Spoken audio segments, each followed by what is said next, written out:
معیشت تیزی سے نیچے جا رہی ہے. اگر اس ملک کے اندر سیاسی استحکام نہ آیا, مجھے یہ خوف ہے کہ یہ ادھر پہنچ جائے گا کہ اس کو کنٹرول کرنا, اس کو پھر گرنے سے روکنا سب کے لیے مشکل ہو جائے گا. آج میں نے اپنی جو معیشت کی ٹیم تھی اس کے ساتھ بیٹھ کے ہم نے یہ سارا ڈسکس کیا. اس کے بعد ہم نے وہ بھی دیکھے جو کہ آئی ایم ایف نے رپورٹ پاکستان کی اکانومی کے اوپر دی ہوئی ہے. ورلڈ بینک وہ کیا کہتا ہے کہ پاکستان کی اکانومی کس طرف جا رہی ہے, اور پھر ہم نے اپنے ماہرین نے بیٹھ کے ڈسکس کیا. تو میں نے اس لیے آج فیصلہ کیا آپ سے بات کرنے کا کہ مجھے اب یہ خوف آ رہا ہے کہ یہ حکومت کے پاس اب کوئی طریقہ نہیں ہے کہ اس معیشت کو گرنے سے روکنے کا.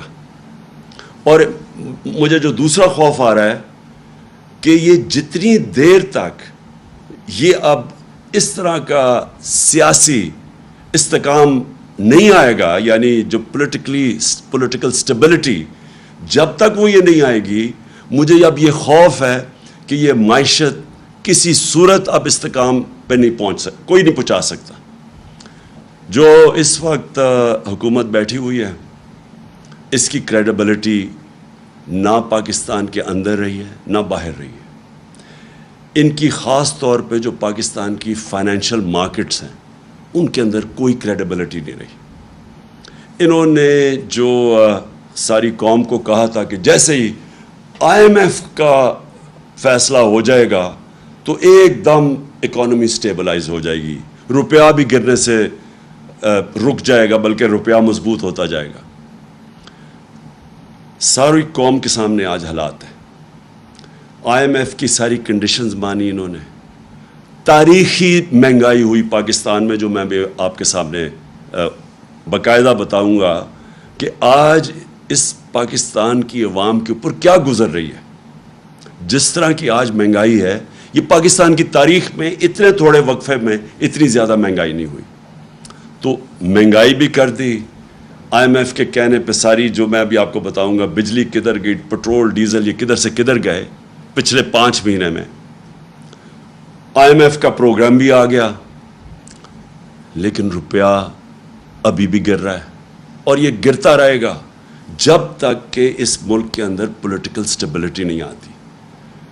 آج اگر الیکشنز ڈیلے کرتے جائیں, کہیں کہ جی ہم کوئی بہانہ مار دیں کہ جی یہ ہے وہ ہے سیلاب ہے الیکشن نہیں ہو سکتا, جو بھی آپ جو بہانہ ماریں صرف اور صرف پاکستان کو نقصان ہو رہا ہے.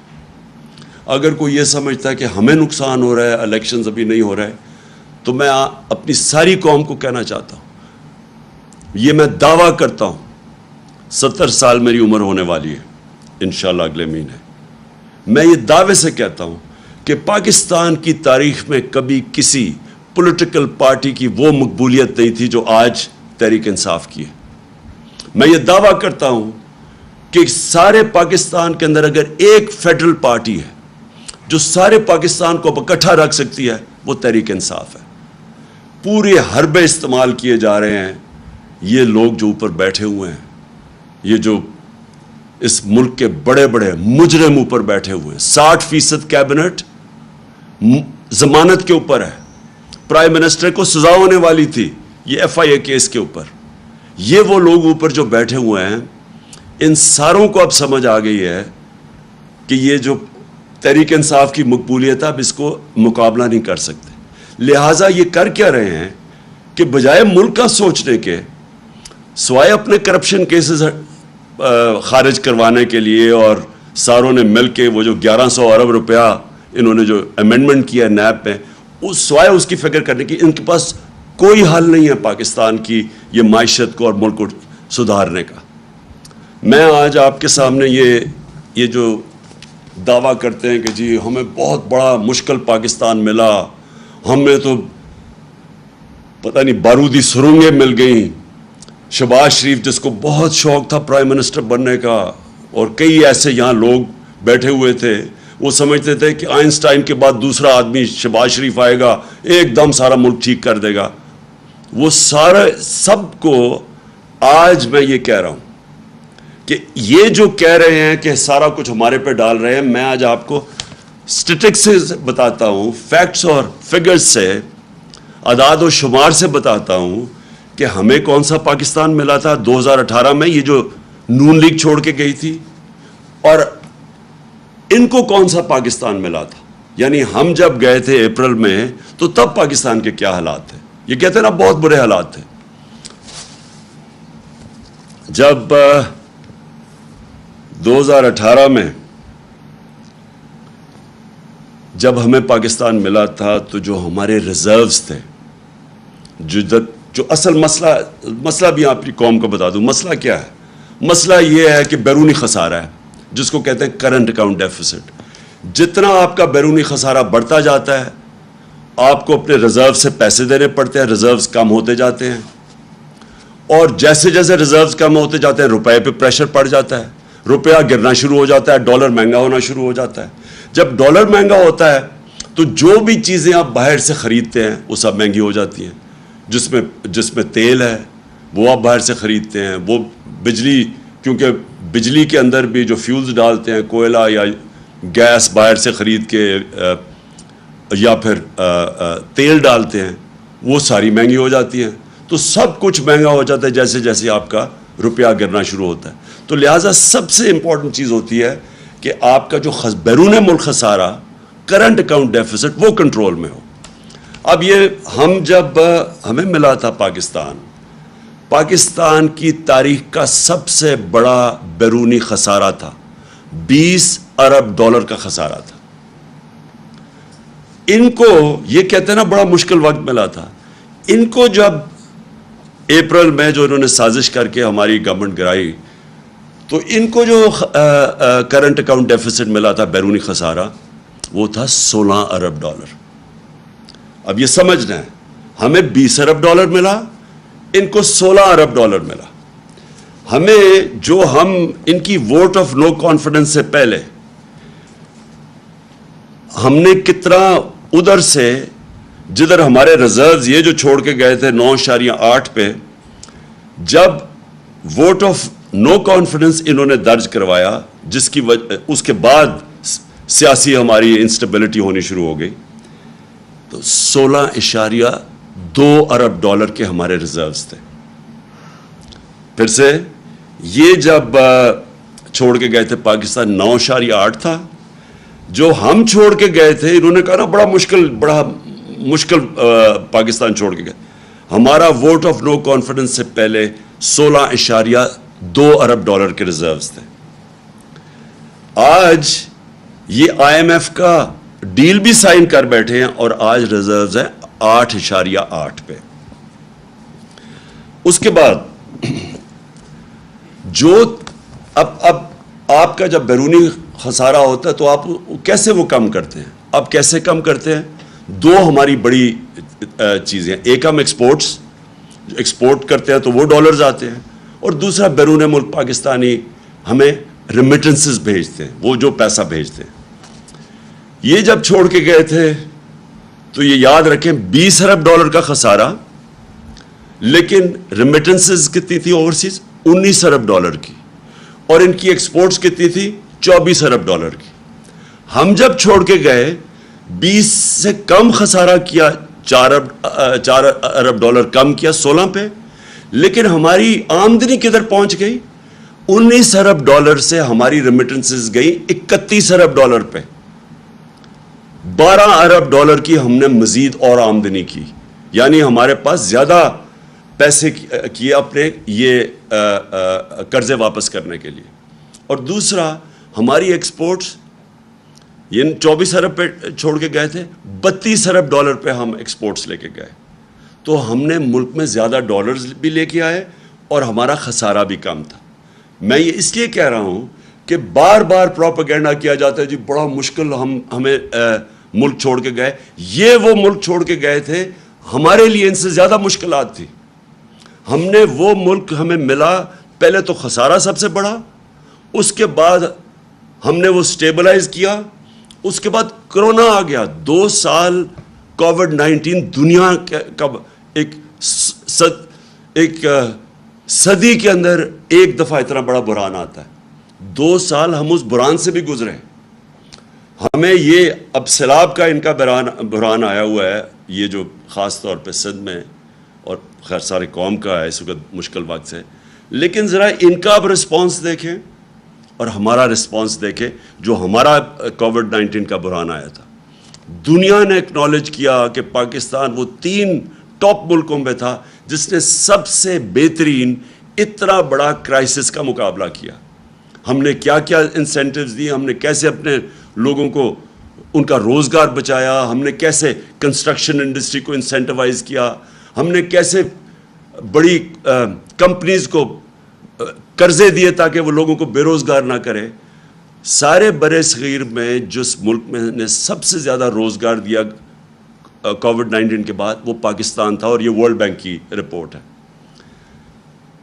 تو پہلے میں صرف یہ آپ کو بتانا چاہتا تھا کہ یہ جو کہتے ہیں نا کہ بڑا مشکل وقت تھا, اگر یہ ہوتے جس طرح کا کرونا کا جو اتنا بڑا بحران آیا تھا, اگر یہ ہوتے, یہ تو سارے کہہ رہے تھے ملک کو لاک ڈاؤن کر دو, اور انہوں نے ابھی تک جو ان کا رسپانس آیا ہے اس کے اوپر, سیلاب کے اوپر, ان کے پاس تو کوئی پلان ہی نہیں ہے ابھی تک. کسی کو کوئی روڈ میپ ہی نہیں نظر آ رہا. صرف ایک ہی روڈ میپ نظر آ رہا ہے کہ پیسے مانگ رہے ہیں دنیا سے کہ جی ہمیں کسی طرح پیسے دے دو. وہ جو سیکرٹری جنرل یونائٹڈ نیشنز کا آیا تھا اس کا وہ کپڑا ہی, وہ بازو ہی نہیں چھوڑ رہا تھا شہباز شریف کو کہ پیسے مل جائے. ان کے پاس تو اور کوئی پلان ہی نہیں نظر آ رہا. کیا یہ ملک کو آرگنائز کر رہے ہیں, کیسے ڈیل کر رہے ہیں. دوسری چیز, جب ہم چھوڑ کے گئے تھے, بلکہ جب ووٹ آف نو کانفیڈنس آیا تھا, تو ایکسچینج ریٹ پاکستان کا جو روپیہ تھا 178 روپے کا ڈالر تھا جب ووٹ آف نو کانفیڈنس انہوں نے کیا. آج ہے 236 روپے کا. کون سا اتنا قیامت آئی تھی کہ 178 روپے سے 236 پہ پہنچ جائے. اس کے بعد میں ذرا قوم کو اب بتا رہا ہوں کہ بجلی کتنی تھی. 16 روپے یونٹ تھی جب ہم چھوڑ کے گئے ہیں, 16 روپے یونٹ بجلی تھی. آج انہوں نے وہ بجلی پہنچا دی ہے 36 روپے پہ, اور اس کے اوپر جب ٹیکس لگتے ہیں تو لوگوں کے پاس جو بل آ رہے ہیں وہ دگنے سے بھی زیادہ آ رہے ہیں, اور یہ ہر انسان کو ہٹ کر رہا ہے. یہ عام سفید پوش کو بھی ہٹ کر رہا ہے, یہ انڈسٹری کو بھی ہٹ کر رہا ہے, یہ ٹیوب ویل پہ بھی ہٹ کر رہا ہے. یہ ہر جگہ اس وقت یہ جو بجلی کے انہوں نے بڑھائے ہیں دگنی سے بھی زیادہ کر دی. اس کے علاوہ لوڈ شیڈنگ ہے, یعنی ایک تو بجلی مہنگی ہو گئی, اس کے علاوہ لوڈ شیڈنگ.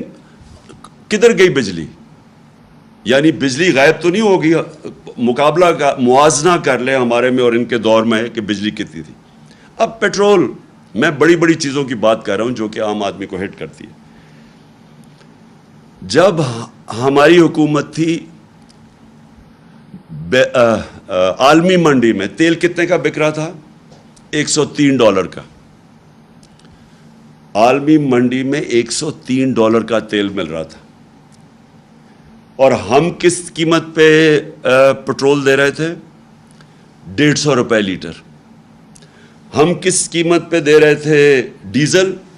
146 روپے لیٹر. آج کتنا ہے؟ آج عالمی منڈی کے اندر تیل $103 سے آ گیا $93 پہ. $10 کم ہو گیا. اور یہ کتنے پہ دے رہے ہیں آپ آج ڈیزل اور پیٹرول؟ ڈیزل دے رہے ہیں 146 روپے. 100 روپیہ مہنگا ہو گیا ہے 146 روپے لیٹر پہ. اور پیٹرول دے رہے ہیں 236 روپے لیٹر. انٹرنیشنل منڈی میں کم ہو گیا ہے, لیکن یہ پیٹرول 150 سے گیا ہے 236, ڈیزل 146 سے گیا ہے 248 پہ. اور گیس کی قیمتیں ابھی بڑھ رہی ہیں, اور IMF کہہ رہا ہے کہ یہ 250% بڑھیں گی سردیوں تک. جو عام آدمی کو اس وقت سب سے زیادہ تکلیف ہو رہی ہے وہ آٹا ہے. آٹا دگنا ہو گیا. 1 کلو آٹا 50 روپے ہمارے دور میں 1 کلو آٹا تھا. آج وہ کراچی کے اندر 100 روپے لیٹر سے اوپر چلا گیا. 5 مہینے کے اندر یہ سب کچھ ہوا ہے۔ میں سوال یہ پوچھتا ہوں کہ کیا ہوا 5 مہینے میں کہ وہ کدھر سے کدھر قیمتیں چلی گئی ہیں۔ میں آپ کے سامنے بتا رہا ہوں، اور یہ صرف ساری چیز اور قیمتیں لے لیں۔ چاول گئے ہیں 100 روپے سے 225 روپے پہ، دالیں گئی ہیں جو عام آدمی، میں صرف وہ باتیں کر رہا ہوں جو عام آدمی جس کے اوپر رہتا ہے، 225 روپے سے 360 روپے پہ گئی ہیں دالیں۔ جو گھی ہے، پام آئل جو ہمارے زمانے میں امپورٹ کرتے تھے وہ $1700 تھا، آج وہ نیچے آ کے $1000 پہ آ گیا ہے۔ کم ہو گئی عالمی منڈی میں جو ہم امپورٹ کرتے ہیں پام آئل۔ ہمارے دور میں 450 روپے تھا، آج ہے 560 روپے۔ میں پھر سے وہ کہہ رہا ہوں، وہ جو چیزیں عام آدمی استعمال کرتا ہے۔ انفلیشن، یہ جو سب سے اس کی جو فگر ہے جس کو کہتے ہیں سینسٹیو پرائس انڈیکس، اپریل کے اندر 18% تھی جب ہم چھوڑ کے گئے ہیں، آج ہے 45%۔ سارا انہوں نے ہمارے اوپر کیمپین چلائی کہ بہت مہنگا ہو گیا پاکستان، مہنگائی ہو گئی، لوگوں کا گزارا مشکل ہے۔ ساتھ مجھے افسوس سے کہنا پڑتا ہے کہ ان کا پیڈ میڈیا، لفافے، میڈیا ہاؤسز جو اس کیمپین اور پروپیگنڈا میں شامل تھے، انہوں نے ہر روز، آپ اٹھا کے دیکھیں اخبار، ہر روز اخبار میں پڑھو کہ جی یہ مہنگائی ہو گئی۔ ہم کہتے گئے کہ عالمی مہنگائی ہے، میں کہتا گیا کہ دنیا کے اندر ایک کووڈ-19 کے بعد ایک کموڈٹی سپر سائیکل آیا، دنیا میں مہنگائی ہوگی، میں ہر جگہ بتاتا گیا۔ انہوں نے مسلسل مہنگائی مارچ، دھرنے دو، گورنمنٹ گراؤ، یہ لوگوں کا معاشی قتل کر دیا۔ آج یہ سوچ لیں کہ یہ جو سینسٹیو پرائس انڈیکس ہے، یہ سب سے زیادہ وہ اللہ نے ان کو ایکسپوز کیا ہے، کیونکہ ان کا مقصد تو تھا ہی نہیں، مہنگائی دور کرنا تو ان کا مقصد تھا ہی نہیں، وہ تو ایک بہانہ تھا۔ انہوں نے اپنے کرپشن کے کیسز بچانے تھے، جو 1100 ارب روپے کے 1100 ارب روپے کے ان کے اوپر کرپشن کے کیسز تھے، جو 60% کیبنٹ ضمانت پہ ہے۔ ان کی جناب 18% سے سینسٹیو پرائس انڈیکس گئی ہے 45% پہ۔ یہ پاکستان کی تاریخ کی سب سے زیادہ مہنگائی ہے۔ کون سا قیامت آئی تھی؟ میں نے آپ کو بتا دیا ہمیں کیا ملا تھا اور ان کو کیا ملا ہے۔ یہ کیسے جسٹیفائی کرتے ہیں؟ پھر آگے چلے جائیں۔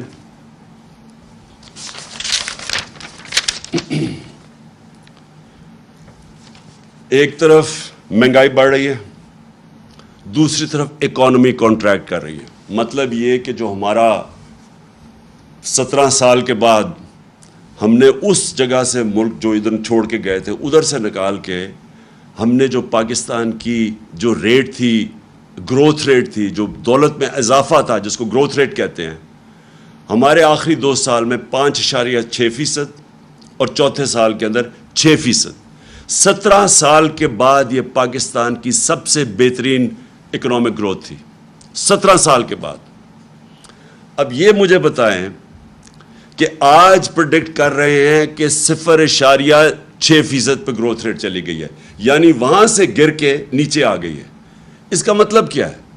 گروتھ ریٹ کیوں گرے گی؟ میں اب آپ کو بتاؤں۔ جو ٹیلی فون کی انڈسٹری اور جو گاڑیوں کی انڈسٹری ہے اس میں 50% وہ بند ہو گئی ہے، یعنی وہاں بے روزگاری اب پھیل رہی ہے۔ اس کا جب انڈسٹری بند ہوتی ہے تو اس کا صرف یہی نہیں مطلب کہ بے روزگار ہوں گے، ٹیکس کے اندر کمی ہے۔ ہمارے دور میں پاکستان کی تاریخ کا، جب ہم چھوڑ کے گئے تھے اپریل میں، پاکستان کی تاریخ کا سب سے زیادہ ٹیکس اکٹھا کیا گیا تھا، جس کی وجہ سے ہم نے سبسڈائز کیا تھا پٹرول اور ڈیزل، ہم نے اپنے لوگوں کو مہنگائی سے بچایا ہوا تھا، اور کیونکہ ہم نے سب سے زیادہ پیسہ اکٹھا کیا تھا آمدنی میں۔ ان کے اب یہ جو بند ہو رہی ہے، کار کی انڈسٹری آدھی پہ فنکشن کر رہی ہے، 50% بند ہو رہی ہے۔ ٹیکسٹائل جس کے اوپر پاکستان چلتا ہے، ایکسپورٹس جس میں بڑھتی ہیں، وہ 20% بند ہو رہی ہے۔ اب اس کا مطلب یہ ہے کہ ہماری ایکسپورٹس اور کم ہو جائیں گی۔ جب ایکسپورٹس کم ہوں گی اس کا مطلب ڈالر کم آنے شروع ہوں گے۔ جب ڈالر کم آنے شروع ہوں گے بیرونی ملک کا خسارہ بڑھ جائے گا۔ جب وہ خسارہ بڑھے گا روپے کے اوپر اور پریشر پڑ جائے گا۔ تو